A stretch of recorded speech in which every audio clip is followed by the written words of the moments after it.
నిలబడు. చచ్చినందున నిన్నేం గనుడు అనుకోరు. మా డబ్బులు తీసుకున్నాడు ఇవ్వలేక సచ్చాడు దరిద్రుడని చచ్చినా కూడా శాపం పెడతారు, తిడతారు. కష్టము నిష్ఠురము వాళ్ళందరిని ఎదిరించి నిలబడి వాళ్ళందరికీ కొంచెం టైం తీసుకొని, అవసరమైతే చట్టాన్ని ఆశ్రయించైనా సరే కొంచెం టైం తీసుకొని వాళ్ళందరికీ తర్వాత అయినా సరే ప్రతి రూపాయి కట్టిపడేసాయి. కొద్దిగా టైం తీసుకో. వెంటనే వాళ్ళు టైం ఇవ్వరు, మొత్తం వచ్చి ఉప్పెనలా ఎగబడతారు. అవసరమైతే చట్టాన్ని ఆశ్రయించైనా సరే వాళ్ళ ద్వారా వీళ్ళని కొద్ది కాలం టైం ఇప్పించేటట్టు చేసుకొని కష్టపడి వాళ్ళందరికీ తీర్చే అవకాశం ఉంది. దానికోసం సత్య అవసరం లేదని ఏదో నాకు తగ్గ ధైర్యం నేను చెప్పి ఆలోచన చెప్పి కొంతమందిని పంపించాను, కాపాడుకున్నాను దేవుని కృపలో. హల్లెలూయా. అప్పుల సమస్య ఒక్కటే కాదుగా, రకరకాల సమస్యలు ఉన్నాయిగా. అయితే సౌలు దావీదుకి కళ్ళ ముందున్న సమస్య యొక్క వికృతత్వాన్ని మాట్లాడుతూ గాంభీర్యాన్ని గురించి మాట్లాడుతుంటే, అంటే సౌలు తన కళ్ళ ముందున్న సమస్య వైపు చూస్తున్నాడు. కానీ వెంటనే దావీదేమన్నాడు తెలుసా? అవునండి అయ్య గారు, నేను కూడా చూశానండి, వాడు చాలా పొడుగున్నాడండి బాబు, మామూలుగా లేడు వాడు, అసలు పైనుంచి కింద దాకా కవచాలు వేసుకున్నాడు, వాడికి ఏదన్నా ఈట విసరాలన్నా కూడా కష్టమేనండి. నిజమేనండి, మీరు చెప్పింది నిజమే అయ్య గారు అన్లా. వెంటనే దావీదు వెనక్కి చూశాడు. వెనక్కి అంటే గతంలోకి. వాడేమో ఎంత పొడుగున్నాడు అంతలా ఉన్నాడని వాడి గురించి సౌలు గొప్పగా మాట్లాడి ముందున్న సమస్యను గురించి హైలైట్ చేసి మాట్లాడుతుంటే, దావీదు గతంలో ఇలాంటి సమస్యకు పరిష్కారం ఇచ్చిన తన దేవుని వైపు చూస్తున్నాడండి. గతంలో తన పట్ల మహోన్నతుడైన దేవుడు జరిగించిన అద్భుత క్రియలను గుర్తు చేసుకుంటున్నాడు, సౌలుకు గుర్తు చేశాడు. నాకు తెలిసి దావీదు పలికిన మాటతో సౌలు నిజంగా మైండ్ ఎఫెక్ట్ రాకపోతే, మానసిక రోగిగా మారి ఉండకపోతే, తన బ్రెయిన్ కరెక్ట్గా పనిచేస్తే, చిన్నవాడా ఆగు నేనే పోతా యుద్ధానికి అనాల్సి ఉండే. ఎందుకు తెలుసా? దావీదు చెప్పాడు, రాజా నువ్వు వాడి గురించి చెప్తున్నావు, వాడు అంత పొడుగున్నాడు, ఇంతలా ఉన్నాడు, వాడి ఆయుధం ఎంత ఉందో అంత, ఇవన్నీ చెప్తున్నావు, ఇవన్నీ నాకు పట్టవు రాజా. రెండు జాతులు కలిసిన ఒక భయంకర క్రూర మృగం ఒకటి నా గొర్రెపిల్ల జోలికి వచ్చింది. అలాంటి భయంకర క్రూర మృగం నా గొర్రెపిల్ల జోలికి వచ్చినప్పుడు అది తన నోట నా గొర్రెపిల్లను కరుచుకొని భక్షించుటకు తీసుకొని పోతుంటే, నేను దాని మీద పడి దాని నోరు చీల్చి దాని నోట నుండి నా గొర్రెపిల్లను రక్షించుకున్నాను. సింహము, ఎలుగుబంటి,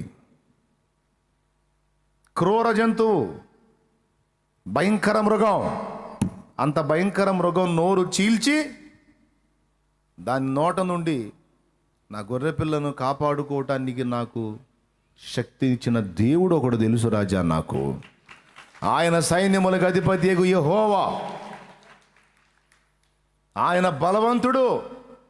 ఎంత బలవంతుడంటే, ఆయన నామములో మనం కానీ బయలుదేరగలిగితే మన ఎదుట ఏది నిలవదు. యెహోషువకు దేవుడు అదే మాట ఇచ్చాడు కదా, నీ దినములన్నిట ఎవరు నీ ఎదుట నిలువలేరని.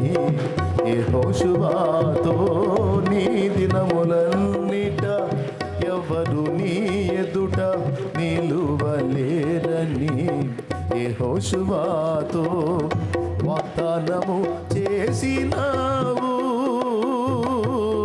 వాగ్దాన భూమిలో చేర్చినావు. వాగ్దానము చేసినావు. వాగ్దాన భూమిలో చేర్చినావు.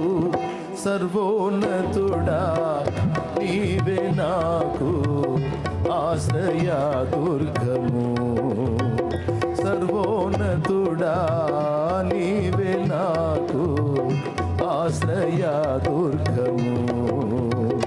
ఎవరు లేరు నాకు ఇలలో, ఎవరు లేరు నాకు ఇలలో, ఆదరణ నీవేగా.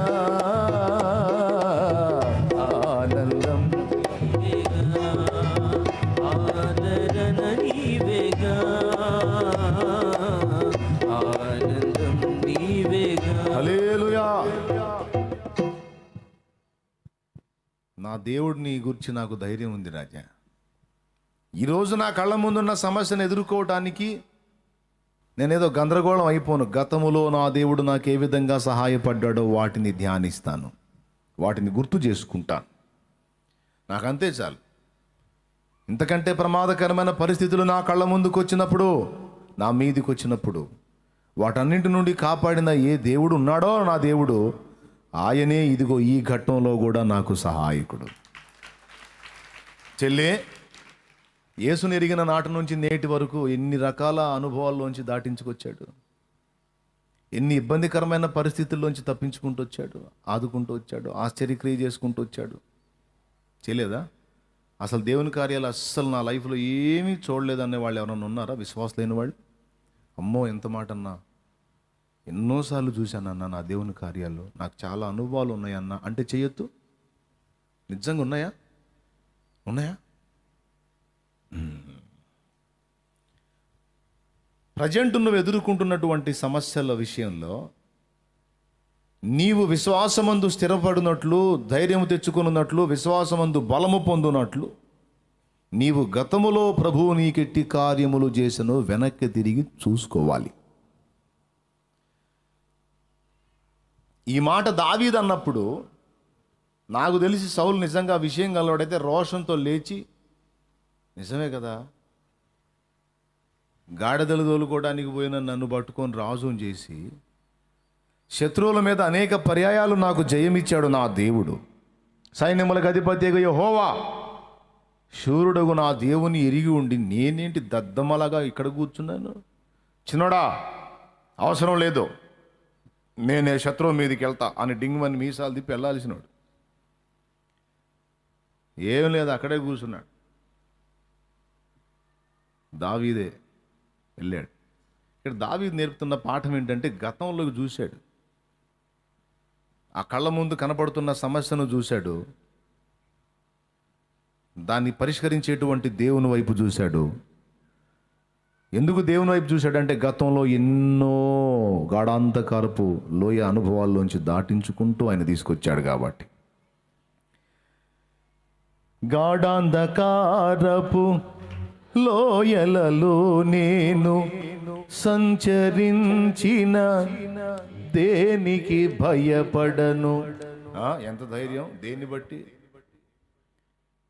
చాలాసార్లు కాపాడావుగా. నీ దుడ్డు కర్రయు నీ దండమును అనుదినం అనుక్షణం కాపాడునే. అది రహస్యం. గాఢాంధకారపు లోయలలో నేను సంచరించిన దేనికి భయపడను. గాఢాంధకారపు లోయలలో నేను సంచరించిన దేనికి భయపడను. నీ దుడ్డు కర్రయు నీ దండమును అనుదినం అనుక్షణం కాపాడునే. నీ దుడ్డు కర్రయు నీ దండమును అనుదినం అనుక్షణం కాపాడునే. ఆనందమే పరమానందమే ఆశ్రయపురమైన యేసయ్యా నీలో. ఆపత్కాలములన్నిటిలో ఆదరించిన అక్షయుడా నీకే స్తోత్రము. హల్లెలూయా. భలే మాట. గతంలో డబ్బు ఉందండి, ఆపద వచ్చినప్పుడు డబ్బు ఆదుకుంది, తర్వాత డబ్బు ఉండదు. వాడే కొద్ది కొండలైనా కరిగిపోతాయి, తరిగిపోతాయని డబ్బు క్షయమైపోతుంది. గతంలో శత్రువు మన మీదకి వచ్చినప్పుడు ఎదుర్కోవడానికి బలం ఉంది. ఏం చేద్దాం, కొద్దిగా ఏసి మారేటప్పటికి బలం ఉడికిపోయి కొడతా అంటే ఎవరు? గతంలో పైల్వాన్ ముసలోడయ్యాడు, కొడుకు కుర్రోడయ్యాడు. ఏయ్ కొడతా అంటే అదే అంతకుముందు బాగా బలం ఉన్నప్పుడు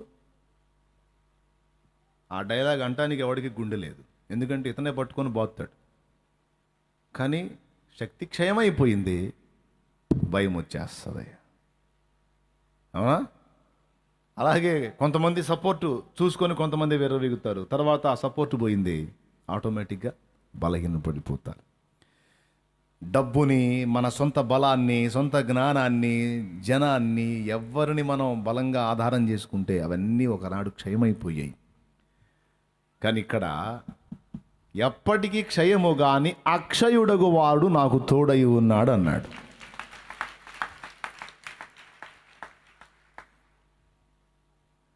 ఆపత్కాలములన్నిటిలో ఆదరించిన అక్షయుడా నీకే. బా, నువ్వు ఆధారం చేసుకున్నావా? అక్షయుడగు వాన్ని, క్షయమైపోయే వాటిని ఆధారం చేసుకున్నావా? అక్షయుడగు వాన్ని ఆధారం చేసుకుంటే నీకు ఎదురు ఉండదు. అక్షయుడగు వాడు నీకు ఆశ్రయమైతే, ఆధారమైతే నీ ఆనందానికి అవరోధమే లేదు. ఎంత భయంకర పరిస్థితి నిన్ను చుట్టుముట్టి ఆవరించినా అస్సలు తొణకవు. ఎందుకు? నీకు ఆశ్రయమై ఉన్నవాడు అక్షయుడు, బలవంతుడు, అసమాన ధీరుడు, మంచి ఆలోచనకర్త, నిత్యుడగు తండ్రి, సమాధానకర్త యొక్క అధిపతి, బలవంతుడగు దేవుడు, బలహీనుడగు దేవుడుగా బలవంతుడగు దేవుడు. ఇందిరా ఇంత గర్వం, ఇంత అహంకారం, ఇంత లెక్కలేంతనం అంటే ఏం చూసుకోనరా అన్నాడు అనుకో ఎవడైనా. దేవుణ్ణి చూసుకోనరా, నా యేసయ్య ఏం చూసుకోని మీ ధైర్యం, ఆయన్ని చూసుకొని